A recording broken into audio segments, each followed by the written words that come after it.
Hello, YTPC. Ethan, Parsimonious Piper here. Today we've got some more morsels for mental manducation. But first, in a large Gold Coast billiard, I'm smoking some of Milan Tobacconist's Evening Stroll, which is a soft vanilla aromatic that my wife lets me have in the house. It is a bit reminiscent of Lane 1Q, not quite as wet. I like it. It's good.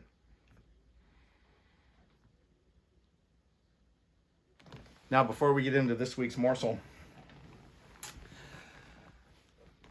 last week, after last week's morsels episode,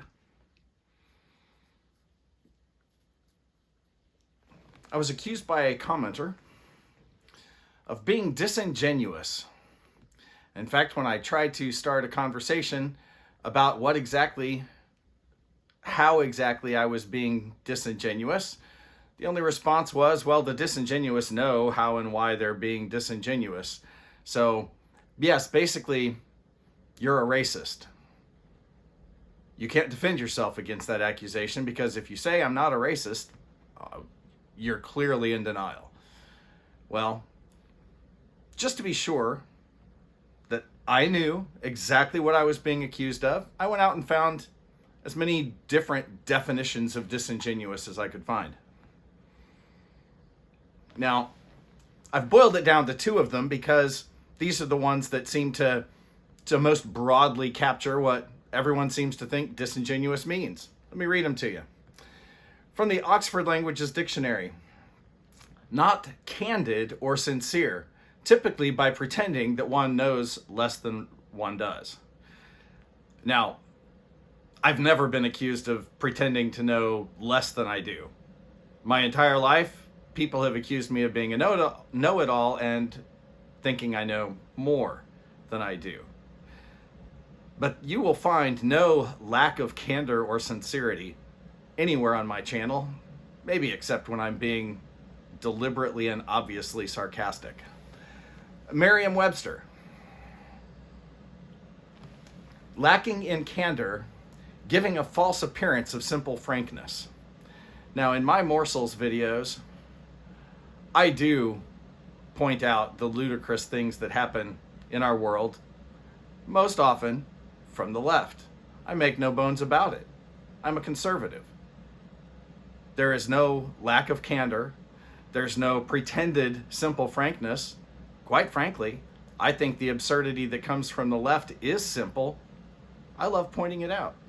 Now, that's all I'm going to say. You will never find me deliberately telling you something that isn't true.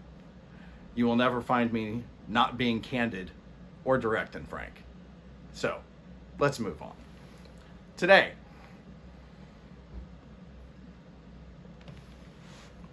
Amanda Gorman, a young poet, shot to prominence and to fame when she was asked to do a reading at Biden's presidential inauguration. Instant stardom. As a result of this fame, and I believe this was actually in the works before she did the inauguration, but she is having a book of her work translated into Dutch.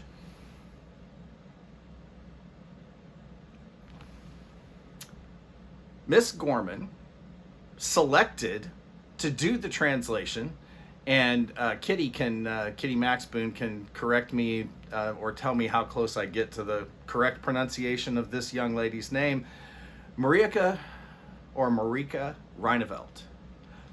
She's an award-winning author in Europe. In fact, she is the youngest author to have ever won one of Europe's highest literary prizes.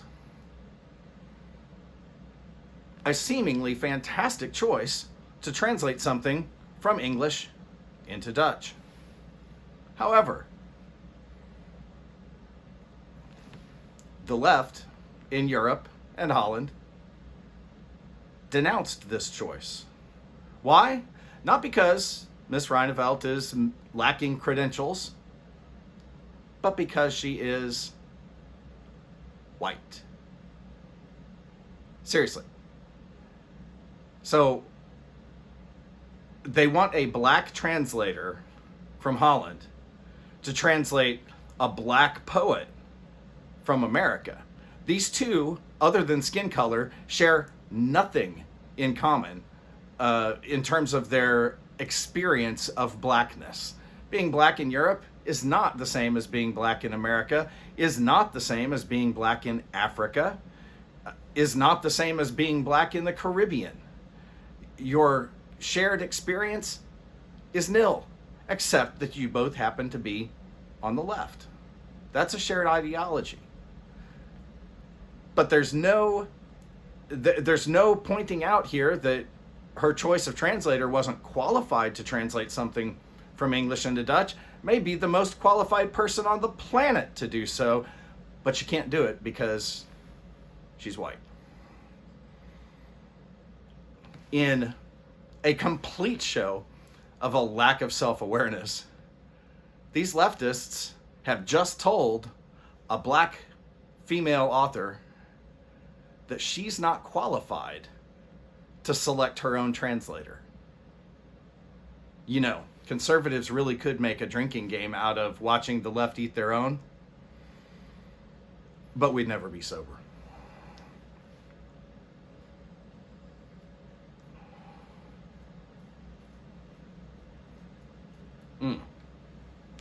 Nice clouds of smoke. Not burning hot, even though I'm puffing on it a bit. Now, unlike other morsels, that's our only morsel for today. But we're going to talk about where does this unbelievably ridiculous cancel culture really come from? Well, it comes from critical theory. A subset of that, critical race theory in particular, but it comes from critical theory, which lends itself to intersectionality. Critical theory is Marxist/neo-Marxist in origin.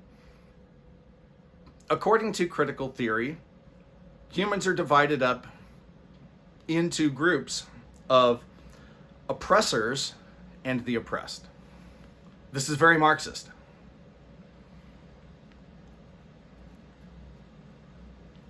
Under critical race theory, the oppressors are white, in particular, white heterosexual males. Those are the worst of the oppressors. But whites are the oppressors. And according to critical race theory, everyone else falls into some subcategory, and even certain whites fall into oppressed categories. How?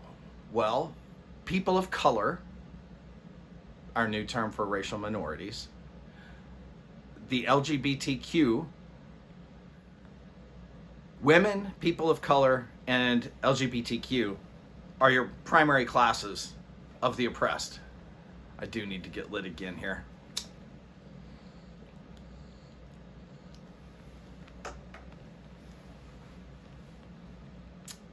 Now remember Venn diagrams when you were in school? Those are the little circles where you drew a circle, and in that circle was some class of something, and then you drew another circle, and if those circles overlapped somehow, you had an intersection. Well, in critical race theory and intersectionality, the more of the oppressed circles you intersect, the greater your voice is. And the more you should be listened to, and people with less intersections, fewer intersections, should yield to you. The oppressor class does not intersect at all. It has no voice. Think about that for a moment. One of the problems with critical race theory and intersectionality is that it is not applied consistently. Consider the example that we just looked at. You have a black female. That's two circles. Being told that she can't choose her own translator, who ironically happens to be, although white, female, and, according to herself, self-described non-binary. She dresses as a male. 2 circles. They're both even liberal. But race trumps. She's not white. She can't do the translation. I mean, she is white. She's not black. She can't do the translation. But as I said, those rules are not applied consistently. Consider the case of Candace Owen. Candace Owen is female, black. That means that she's fairly high up there. She should be listened to, right? Well, no. Ms. Owen is very frequently called a race traitor. Why? Because she is conservative. Being conservative automatically disqualifies you from any of those little intersectionality circles that you might otherwise sit in.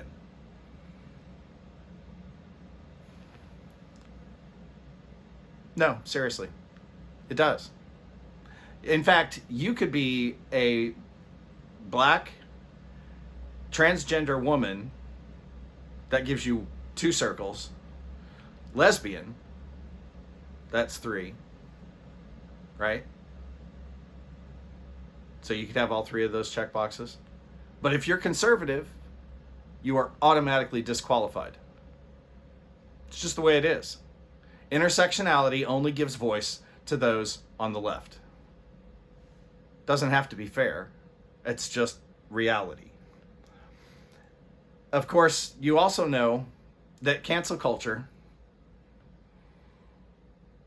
isn't consistent when those very same people celebrate Margaret Sanger, a virulent, white, anti-black racist who believed that promoting abortion was one of the best ways to decrease the black population and founded Planned Parenthood to achieve that goal. Sadly, in some areas she's been successful.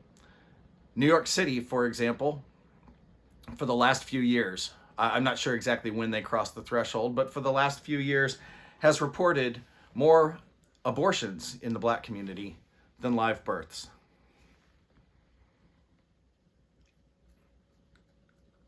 Now, ask yourself which party wants to continue seeing black babies killed and which party doesn't. Who's the real racist? I digress. Let's get back to intersectionality. So if you are conservative, you're automatically disqualified. Just period. You automatically are.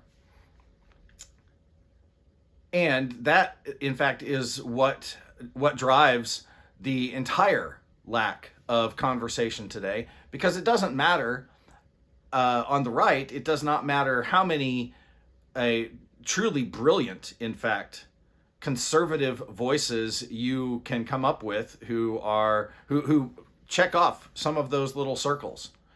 It doesn't matter how prominent they are in their fields. Simply by being conservative, they are immediately called race traitors and far often worse. But keep in mind, and this I will remind you of frequently, it is not about righting the world's wrongs. It's not about unity and reconciliation and kumbaya moments. It is not about eliminating racism. It is about raw power and nothing else. With that, I'm going to get this relit. Light something you like. Enjoy your afternoon.